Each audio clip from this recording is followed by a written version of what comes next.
Good morning, everyone. Pete Pardo here from Sea of Tranquility. Welcome to another edition of Classic Live Album Awards. You missed me. It's been a couple days. All right, I'm back from my 3 days in New York City at a conference for my day job. I'm back, ready to go with some more classic live albums. Just a little note to a couple of you. I had a handful of you who had messaged me asking if I was feeling okay lately because I looked a little under the weather or what have you. Everybody, I'm fine. All right. I've been on the road for work for my day job for 3 weeks in a row. So a little bit on the tired side. You know, travel takes a lot out of you. I'm an older guy, so whatever. So if I seem like I've been looking a little haggard lately, that's just the reason why. You know, sleeping in hotels and hopping in airports and airplanes and hopping on trains and going here, there, and everywhere wears on you a little bit. But, you know, I don't want to not give you guys content on a regular basis. So even if I'm feeling a little tired, I'm still going to deliver to you guys some cool musical conversation, right? So today's no exception. So I'm back for the next week. Then I'm gone again for a little bit. But we got some good stuff coming up. So including today. So here we have 2 live albums, each one featuring a guitar virtuoso back in the day, right? Well, still to this day, actually. One of them's no longer with us. The other still is and rocking quite a bit. We're talking about from 1971, the James Gang live in concert. Okay, featuring Joe Walsh. The other from 1973, 10 years after, recorded live, featuring none other than the late Alvin Lee. All right, 2 pretty scorching sets. So let's take a look at each one. So James Gang recorded James Gang live in concert, taken from Carnegie Hall. Okay, played in Carnegie Hall, May 15th of 1971. Surprisingly, a single disc set. Also a single LP set released back in the day. They played obviously a much longer set live. This was to be kind of the swan song of Joe Walsh's tenure in the band. So we've got some really spirited renditions of a few James Gang classics up to that point. Stop, okay, kicks it all off. A real good bluesy hard rock tune featuring some sizzling guitar licks from Joe. All right, and the rumbling, tumbling rhythms from Dale Peters on bass and Jim Fox on drums. All right. Stop, of course, is a cover tune because James Gang did a handful of cover tunes on their first couple albums. You're Gonna Need Me comes up next. Another cover tune, Albert King, blues staple, really strong here. Then you've got 2 originals, Take a Look Around and Tend My Garden. All right. Both James Gang were like an interesting band because they did like some really good bluesy hard rock. They did more like kind of atmospheric poppy stuff. They did a little bit of that country rock thing, and they did blistering heavy rock as well. So Take a Look Around and Tend My Garden. Both really cool tunes that had some great Joe Walsh vocals and Hammond organ, right? Really more atmospheric tunes, but really, really excellent songs. Some of the best from the James Gang from that early period with Joe Walsh. Then you got Ashes, The Rain and I. Okay, another band original. Then the Crankin' Walk Away, okay, which of course has always been a James Gang and or Joe Walsh staple. Done very well here. And then you've got the lengthy 18-minute plus Lost Woman, okay, which is an old Yardbirds classic, given new life by the James Gang with, again, all sorts of solos, and it's energetic, it's raucous, and a great way to end this live album. But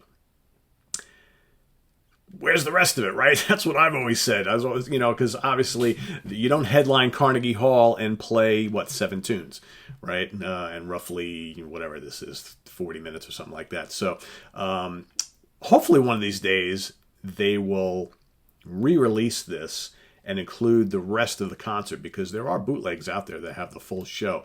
Some of the other tunes that were played that night include Midnight Man, Ashton Park, The Bomber. I mean, how do you not include The Bomber on here? Garden Gate, Funk 49. How is that not on the live album, right?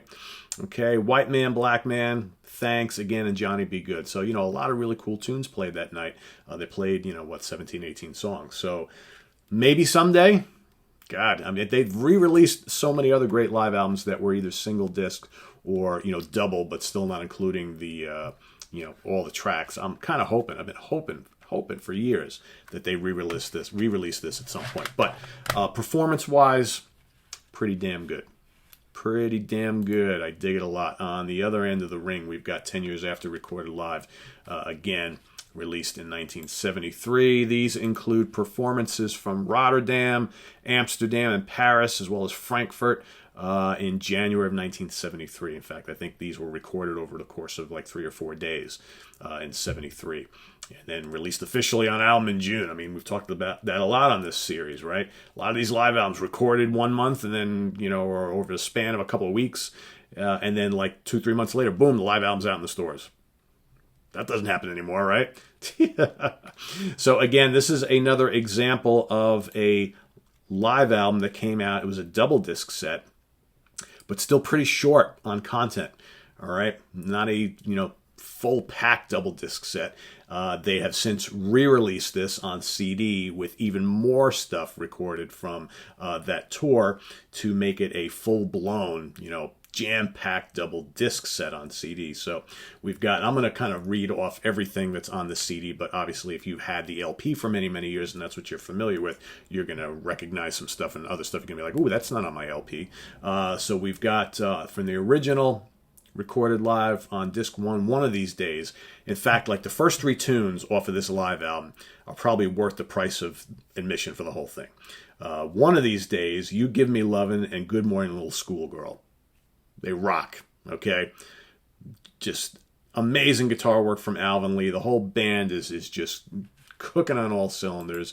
And of course, the band, we've got Rick Lee, Chick Churchill, what else? Rick and Leo Lyons. So Leo Lyons on bass, Chick Churchill on piano and organ, and Rick Lee on drums, of course. Those 3 tunes, great. Then you've got Hobbit. Okay, Hobbit's a pretty fun tune. Lots of solos there. Help Me.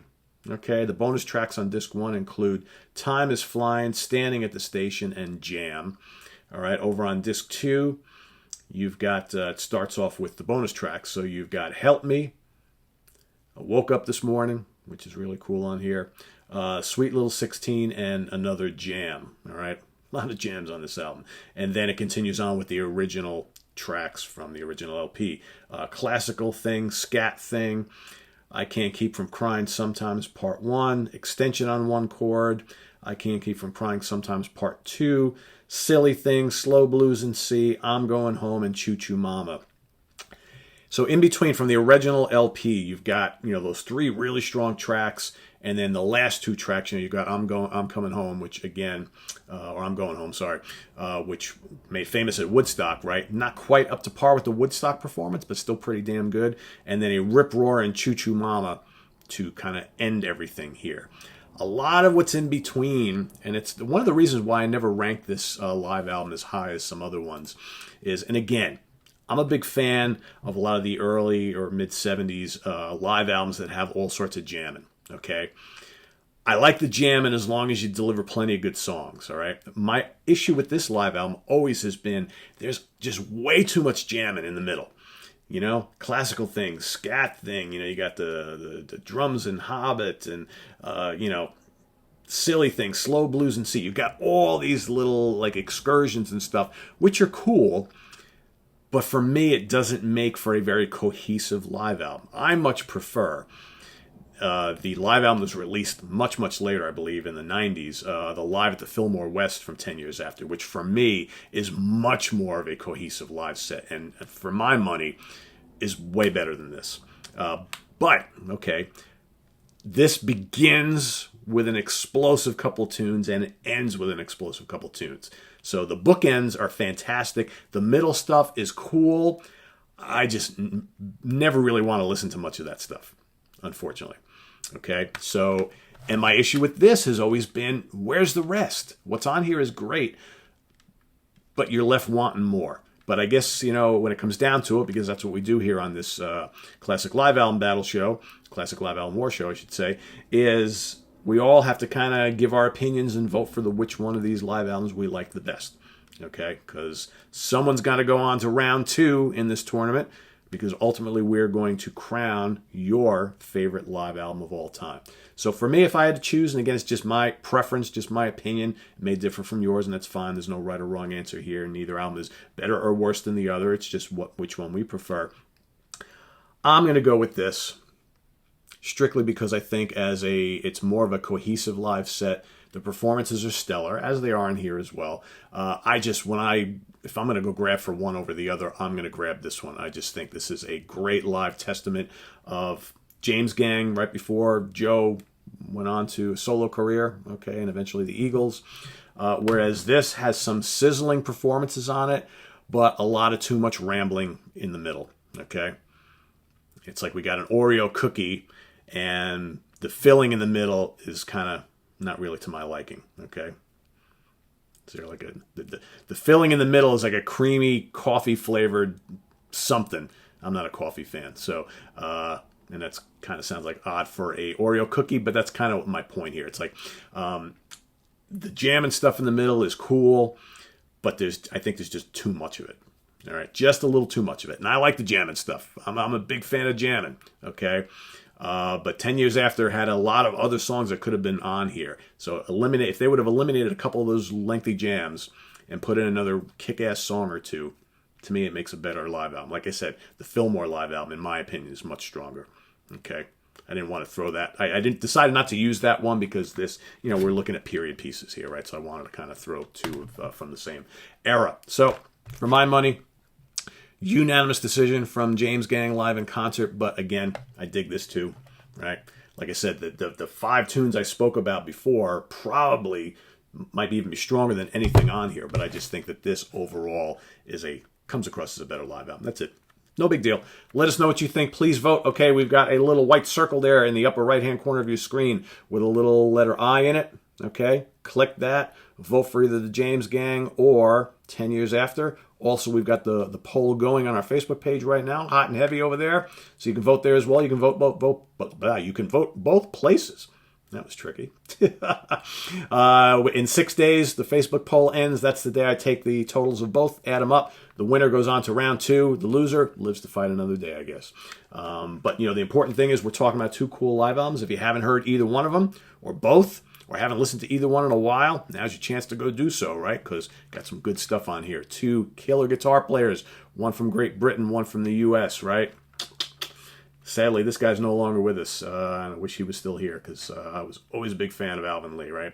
And this guy still doing it with the Eagles and solo, right? So anyway, visit us on the web at www.seaoftranquility.org. We're on Facebook, we're on Twitter. Of course, we're on YouTube every damn day for the next couple of weeks, months, whatever it takes to get through Classic Live Album Wars. We are getting down there in the first round. So we've got probably another 2 weeks or so, maybe, on the first round. I got to kind of take a look at the spreadsheet.